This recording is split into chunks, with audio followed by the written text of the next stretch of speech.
여러분, 안녕하세요. 2026년 5월 18일 흩어진 뉴스의 맥락을 짚어드리는 핵심 해설 브리핑입니다. 오늘 하루 참 많은 정보가 쏟아졌는데요. 복잡한 건 다 빼고 여러분이 딱 알아야 할 본질만 제가 확실하게 정리해드릴게요. 바로 시작해볼까요? 본격적으로 들어가기에 앞서 오늘 다룰 내용들 짧게 훑어보죠. 5.18 기념일 관련 소식부터 기업의 뼈아픈 마케팅 실수, 삼성전자 파업 관련 법원 판결, 미디어의 선거 보도 행태, 그리고 마지막으로 미국 증시 상황까지 아주 알차게 준비했습니다. 자, 첫 번째 주제입니다. 5.18 민주화운동 46주년 그 기념과 정치권의 이슈들 먼저 짚어보겠습니다. 이재명 대통령이 취임 후 처음으로 광주를 찾았죠. 여기서 세 가지 굵직한 약속을 내놨는데요. 첫 번째는 5.18 정신을 헌법 전문에 담기 위한 개헌 추진이고요. 두 번째는 마침 오늘 개관한 옛 전남도청을 민주주의 성지로 만들겠다는 겁니다. 그리고 세 번째가 아주 중요한데요. 바로 5.18 민주유공자 직권 등록 제도를 도입하겠다는 발표였습니다. 사실 여기서 우리가 꼭 짚고 넘어가야 할 게 이 직권 등록이라는 제도예요. 원래 유공자 등록이라는 게 현행법상 본인이나 직계가족만 신청할 수 있거든요. 그런데 한번 생각해 보세요. 1980년에 겨우 16살, 고등학교 1학년이었던 양창근 열사 같은 분이 계십니다. 오랫동안 무명 열사 묘역에 계시다가 2021년에야 DNA 감사로 겨우 신원이 확인됐거든요. 하지만 안타깝게도 부모님이 이미 다 돌아가셔서 유공자 등록 자체가 아예 막혀 있었던 거죠. 그러니까 이 직권 등록 제도는요, 이렇게 남은 가족이 없어서 신청조차 못하는 분들을 국가가 직접 나서서 챙기고 인정해 주겠다는 아주 의미 있는 정책적 변화라고 볼 수 있습니다. 그런데 정치권에서는 좀 묘한 논란도 하나 있었습니다. 국민의힘 송원석 원내대표의 발언 때문인데요. 처음 언론에 보도된 내용으로는 비공개 자리에서 더러워서 안 간다라고 했다는 거였어요. 파장이 꽤 컸겠죠. 하지만 송 원내대표 측에서 곧바로 강하게 해명을 내놨습니다. 반대 시위도 있고 해서 환영받지 못하는 상황이 서러워서 안 간다고 한 건데 이게 글쎄 더러워서라고 완전히 잘못 기사화됐다는 거죠. 이 부분에 대해서는 공식 해명과 함께 강력한 법적 조치까지 예고한 상태입니다.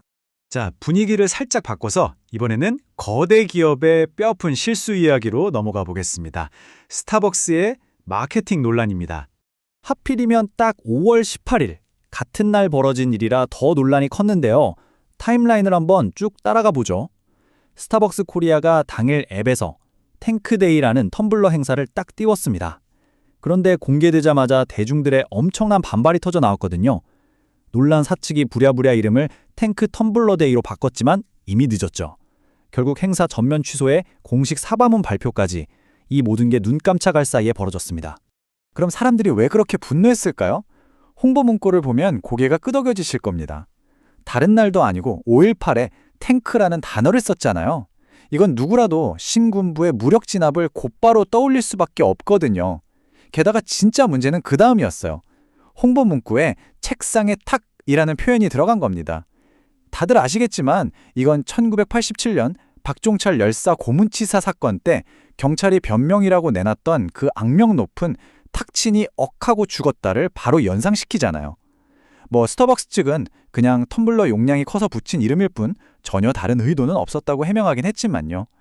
역사적 민감성을 제대로 체크하지 못한 대가는 아주 혹독했습니다. 다음은 산업계 소식입니다. 세 번째 섹션, 삼성전자 노조 파업을 둘러싼 법원의 가처분 결정. 살펴볼까요? 7천. 여러분 이 숫자를 한번 기억해 두시면 좋겠습니다. 삼성전자 파업을 앞두고 사측이 냈던 가처분 신청에 대해 수원지방법원이 일부 인용 결정을 내렸는데요. 아시다시피 반도체 공장은 중간에 기계가 멈춰버리면 웨이퍼가 다 망가져서 피해가 어마어마하거든요.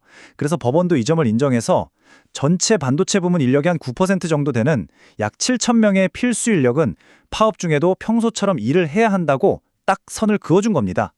그런데 여기서 진짜 흥미로운 관전 포인트가 나옵니다. 법원이 회사 측 손을 다 들어준 게 아니거든요. 필수 시설 점거는 안 된다고 막았지만 노조가 직원들에게 파업에 참여하자고 호소하거나 설득하는 것 자체는 정당한 권리로 봐서 사측의 금지 요청을 기각해버렸습니다. 그래서 노조 측 대리인인 홍진아 변호사도 이번 결정을 패배로 보지 않아요. 오히려 다가오는 5월 22일 본격적인 쟁의를 앞두고 누구는 꼭 이래야 하고 또 반대로 노조가 합법적으로 할 수 있는 선은 어디까지인지 아주 명확한 가이드라인이 세워졌다고 평가하고 있습니다. 네 번째 섹션입니다. 매일 쏟아지는 뉴스, 그 자체에 대해 한번 생각해보죠. 미디어의 경마식 보도 문제입니다. 자, 여러분은 선거철 뉴스를 볼 때 솔직히 어떤 내용에 가장 먼저 눈길이 가시나요? 매일 아침 눈만 뜨면 언론에서 누가 1% 앞섰다, 누가 드디어 역전했다, 이런 여론조사 수치들만 쏟아내잖아요. 우리 모두가 후보의 정책이나 비전보다는 당장 눈앞에 보이는 이 수치에 더 집착하게 되는데 도대체 왜 그런 걸까요? 이걸 미디어 이론에서는 아주 딱 맞아떨어지는 말로 경마식 보도라고 부릅니다. 말 그대로 정치를 경마장의 스포츠 게임처럼 다루는 거예요. 언론이 왜 이러냐고요? 사실 복잡한 정책을 제대로 분석하려면 기자가 시간도 많이 써야 하고 비용도 듭니다. 하지만 누가 1등이다, 누가 2등이다 이런 승패 위주의 보도는 비용도 적게 들면서 사람들의 호기심을 극도로 자극하거든요. 한마디로 가성비 최고의 엄청난 화제성까지 만들어내는 아이템인 셈이죠. 그런데 이게 진짜 무서운 악순환을 만들어냅니다. 언론이 1, 2위 후보의 격차에만 몰두하면 어떻게 될까요? 제3지대나 군소 후보들이 내놓은 정책들은 완전히 무시돼 버리는 거예요. 특히 우리나라처럼 결선 투표제가 없는 상황에서는 1등이 전부 가져가는 구조 탓에 내 표가 사표가 되면 어쩌지 하는 심리가 발동하거든요. 결국 그냥 될 사람 밀어주자 하고 타협하게 되고 이게 쌓이면 유권자의 정치적 냉소주의와 무관심으로 이어지는 겁니다. 여론조사가 우리의 진짜 여론을 보여주는 게 아니라 언론이 여론을 조장하게 되는 씁쓸한 결과인 거죠. 이제 시야를 전 세계로 쫙 넓혀서 오늘 브리핑의 마지막 섹션, 간밤의 미국 증시 상황으로 넘어가 보겠습니다. 간밤에 뉴욕 증시 확인하신 분들 좀 한숨 나오셨을 것 같습니다. 3대 지수가 일제히 하락 마감했는데요. 특히 기술주 중심의 나스닥 타격이 컸습니다. 무려 1.54%나 뚝 떨어졌거든요. 원인이 뭘까요? 글로벌 채권 금리가 급등한 데다가 기름값이 또 말썽입니다. 브렌트유가 배럴당 109달러 선을 돌파하면서 하루 만에 3% 넘게 치솟았어요. 이 고유가 때문에 인플레이션 공포가 다시 살아나면서 시장 전체의 불안감을 확 키운 겁니다. 여기서 우리가 진짜 주목해야 할 핵심 포인트는 이 와중에도 승패가 극명하게 엇갈렸다는 거예요. 그동안 시장을 끌어올리던 AI 반도체 대장주들 줄줄이 직격탄을 맞았습니다. 엔비디아, 마이크론, 인텔, AMD 할 것 없이 전부 4%에서 6%대의 큰 낙폭을 기록했거든요. 차익 실현 매물이 와르르 쏟아진 거죠. 그런데 말입니다. 이 새파랗게 질린 시장에서 유일하게 나홀로 활짝 웃은 승자가 하나 있습니다. 바로 마이크로소프트예요. 억만장자 비레크몬이 이끄는 퍼싱스퀘어 헤지펀드가 지분을 대거 매수했다는 소식이 전해지면서 혼재서 3.05%나 상승했습니다. 대단하죠? 자, 오늘 해설 브리핑을 마무리하면서 여러분께 질문을 하나 던져보고 싶습니다. 1%의 지지율 오르내림에 열광하는 정치 뉴스부터 하루아침에 요동치는 주식시장의 차트까지 혹시 우리는 지금 눈앞에서 번쩍거리는 그 화려한 숫자들의 시선을 뺏겨서 진짜 중요한 정책의 본질이나 글로벌 경제의 거대한 흐름을 놓치고 있는 건 아닐까요? 한 번쯤 곰곰이 생각해 볼 만한 문제인 것 같습니다. 오늘 제가 준비한 내용은 여기까지고요. 다음 시간에도 흩어진 맥락을 깨려주는 명확한 해설로 다시 찾아오겠습니다. 함께해 주셔서 고맙습니다.